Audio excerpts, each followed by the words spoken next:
नमस्कार। आज हम बात करेंगे ग्लूकोमा के बारे में। तो शब्द ग्लूकोमा में किस चीज़ से सबसे ज़्यादा खतरा है? ग्लूकोमा बीमारी में किस चीज़ से लोगों को सबसे ज़्यादा खतरा या डर है? तो ग्लूकोमा शब्द से ही सबसे ज़्यादा खतरा या डर है, ना कि ग्लूकोमा बीमारी से।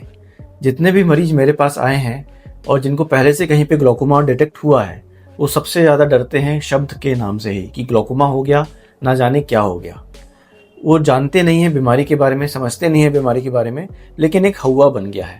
तो आइए आज हम चर्चा करेंगे ग्लूकोमा के बारे में। तो ग्लूकोमा, जिसको हिंदी में काजबिंद कहते हैं, क्या होता है? तो जो ग्लूकोमा है उसका मतलब होता है कि आंख का दबाव बढ़ जाता है। आंख का दबाव क्या होता है या आंख का प्रेशर क्या होता है? लोग सोचते हैं कि टेंशन लेने से या आंखों पे ज़्यादा वर्क करने से या स्क्रीन टाइम ज़्यादा लेने से प्रेशर बढ़ता है आंख का। नहीं, वो बात गलत है। कोई भी एक क्लोज ग्लोब होती है, जैसे फुटबॉल है, कोई बॉल है, उसके अंदर एक प्रेशर डेवलप होता है, वो सस्टेन कर पा रहा है, अदरवाइज वो फ्लैट हो जाएगा। अगर अपन ने फुटबॉल से पूरी हवा निकाल दी, यानी पूरा प्रेशर निकाल दिया, तो वो फ्लैट हो जाएगी। ऐसे ही आंख के अंदर भी एक दबाव है, जिसके कारण से वो आंख अपना शेप लेती है। आंख का एक आकार है, ये आंख अपना एक आकार ले पाती है क्योंकि उसके अंदर एक प्रेशर है। अब वो जो प्रेशर है वो कितना होना चाहिए? नॉर्मली 10 मिलीमीटर ऑफ मरकरी से 20 मिलीमीटर ऑफ मरकरी तक होना चाहिए। कुछ वेरिएशंस भी हैं इसमें, बट एक नॉर्मल प्रेशर है, आपकी समझ के लिए ये होना चाहिए। तो अगर यह प्रेशर 20 मिलीमीटर ऑफ मरकरी से अधिक रहता है आंख में, तो इस कंडीशन को कहते हैं अपन ऑक्यूलर हाइपरटेंशन, यानी ऑक्यूलर यानी आंख का प्रेशर बढ़ना। और यह प्रेशर बढ़ना खतरा है ग्लूकोमा होने का। ग्लूकोमा यानी आंख का प्रेशर बढ़ने को ही ग्लूकोमा नहीं कहते, बट आंख का प्रेशर अगर बढ़ा है और साथ में आंख की नस में, जो कि ब्रेन से आती है, आंख को सप्लाई करती है, जिसके कारण अपन देख पाते हैं, अगर वो डैमेज होने लगे, तो इन दो कंडीशन का कॉम्बिनेशन को अपन ग्लूकोमा कहते हैं। तो आइए अब अपन जानेंगे कि ग्लूकोमा के लक्षण क्या है। तो ग्लूकोमा कई प्रकार से होता है। जनरली 3 प्रकार का ग्लूकोमा होता है, एक एंगल क्लोजर, एक ओपन एंगल और एक नॉर्मल टेंशन ग्लूकोमा। तो जो प्राय 2 जो कॉमन ग्लूकोमा है, एक ओपन एंगल और एक एंगल क्लोजर। जो ओपन एंगल ग्लूकोमा है, प्राय उससे कोई लक्षण नहीं होते हैं। जब बहुत एडवांस स्टेज में ग्लूकोमा हो जाता है, आंखों में बहुत ज़्यादा डैमेज हो चुका होता है, तो मरीज आता है कि मुझे धुंधला दिख रहा है या कम दिखाई दे रहा है। तो उस अवस्था में जब अपन उसकी आई का टेस्ट करते हैं, उसका पेरीमेट्री यानी उसकी फील्ड टेस्टिंग करते हैं। फील्ड से मतलब है कि अपन उसका विजन जो पेरीफेरी में कितना है, कितना जो विजन होना चाहिए वो पूरा है कि नहीं, वो चेक करते हैं। तो पाया जाता है कि जो साइड का जो विजन है, अगर मैं सामने देख रहा हूँ तो मुझे यहाँ तक के भी अपने हाथों का एहसास हो रहा है, तो ये सिमट के इतना रह जाता है, आजू बाजू नहीं दिखता। इसको कहते हैं टनल विजन। तो इस स्टेज में जनरली ग्लूकोमा डिटेक्ट होता है। या अगर मरीज चश्मे का नंबर के लिए आया है या किसी अन्य आंख में लालामी किसी कारण से हो गई है, एलर्जी हो गई है, इन्फेक्शन हो गया, आंख आई है।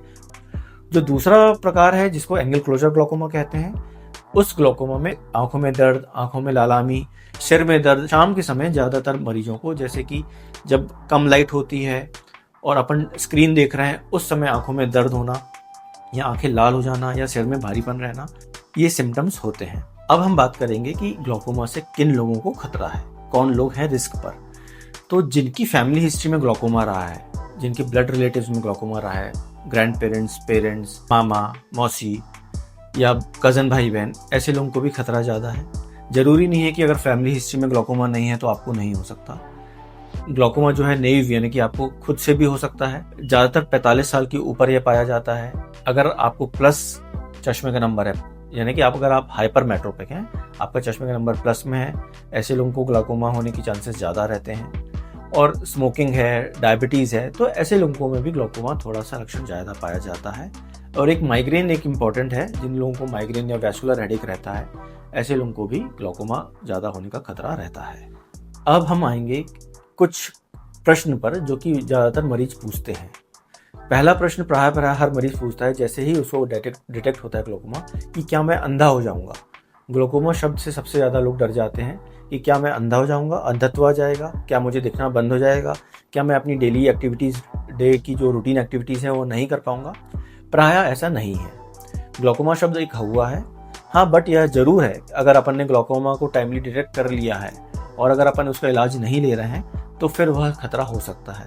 अगर अपन उसका नियमित जो भी उपचार डॉक्टर ने बताया है अगर वो ले रहे हैं तो ग्लूकोमा से अंधा होने का खतरा लगभग 1% या उससे कम है या नहीं के बराबर है। दूसरा प्रश्न जो ज़्यादातर लोगों को रहता है कि क्या मुझे ग्लूकोमा है, मेरे बच्चों को ग्लूकोमा या मेरे परिवार में किसी अन्य को ग्लूकोमा हो सकता है? जी हाँ, ये बिल्कुल सही बात है। अगर आपको ग्लूकोमा है तो आगे जाके आपकी पीढ़ी को यानी कि आपके बच्चों को या होने का खतरा रहता है। ऐसे लोगों को 40 या 45 साल की उम्र से नियमित जांचें करानी चाहिए जिनकी फैमिली हिस्ट्री में ग्लूकोमा है। तो उपचार के रूप में 2 या 3 चीज़ें हैं। पहला कि नियमित दवाइयाँ, आपको आई ड्रॉप दिया जाता है डॉक्टर के द्वारा जो कि आपको नियमित डालनी होती है। यह ड्रॉप्स अलग अलग प्रकार की होती हैं। कुछ ड्रॉप्स को 2 बार, कुछ ड्रॉप्स को रात में 1 बार और कुछ ड्रॉप्स को 3 बार का भी डोज होता है। एक एक बूंद उसी आंख में या दोनों आंख में, जिस भी आंख में ग्लूकोमा हो, दिन में डालना होता है। और यह प्रायः ड्रॉप जो है हमेशा जीवन पर्यंत चलती है। अगर आप इस पर स्टिक हैं, आप अपना जैसे नियमित दिनचर्या है वैसे नियमित आई ड्रॉप का यूज कर रहे हैं और साथ में ग्लूकोमा के लक्षण और साथ में अगर आप नियमित डॉक्टर के पास जाके अपनी आंख का प्रेशर या कुछ अन्य जो सिंपल टेस्ट होते हैं वो कराते रहते हैं तो ग्लूकोमा से अंधत्व आने के चांसेस लगभग ना के बराबर हैं। फिर तीसरा कुछ जो नेक्स्ट प्रश्न है वो ये रहता है क्या मैं ग्लूकोमा की सर्जरी करा लूँ? ग्लूकोमा की सर्जरी हाँ आ गई है आजकल और बहुत ही एडवांस हो गई है वो भी। ग्लूकोमा की सर्जरी भी, ग्लूकोमा की सर्जरी करने से ये होता है कि आपको बार बार दवाइयों पर निर्भरता नहीं रहती है और जो दवाइयाँ डालने के बावजूद भी कभी कभी कुछ लोगों को आँख का प्रेशर बढ़ता है या फ्लक्चुएट होता है या आँख की नस उसके बाद भी कुछ लोगों को जो डैमेज होती है वह ग्लूकोमा सर्जरी के होने से वह जो वेरिएशन है वो कम हो जाता है तो सुरक्षा और आँख की बढ़ जाती है। तो अभी तक अपन ने जो बात की वो यह समझा कि ग्लूकोमा क्या है, ग्लूकोमा के लक्षण क्या है, किन लोगों को खतरा रहता है और ग्लूकोमा का उपचार क्या है। जैसा कि बताया कि 2 प्रकार के उपचार हैं, दवाइयाँ या तो फिर ऑपरेशन। कुछ लोगों को आंख में एक लेजर भी किया जाता है जिसको कहते हैं याग पीआई। वह डॉक्टर को जब आप दिखाएंगे तो वो अपनी समझ से बताएगा कि किन लोगों को यह उपचार बताया जाता है। वो भी एक सिंपल एक लेजर होता है जिससे ग्लूकोमा का खतरा टल जाता है। अब अपन आएंगे कि क्या है डायग्नोसिस के तरीके, ग्लूकोमा किन लोगों को कैसे डायग्नोस किया जाता है। तो ग्लूकोमा जब अगर आप आएंगे तो डॉक्टर आपकी नस चेक करेगा, आपका आंख का प्रेशर चेक करेगा। उसको अगर आपकी नस, आंख की जो नस है ऑप्टिक नर्व जिसको कहते हैं, वह देख के लगा कि उसमें परिवर्तन है, उसके एनाटॉमी, उसके प्रारूप में परिवर्तन है, तो वह आपको कुछ टेस्ट रिकमेंड करेगा। टेस्ट में जैसे पेरीमेट्री यानी फील्ड टेस्ट, यह पेशेंट को खुद करना होता है। 10 या 15 मिनट का समय लगता है एक आंख का करने में।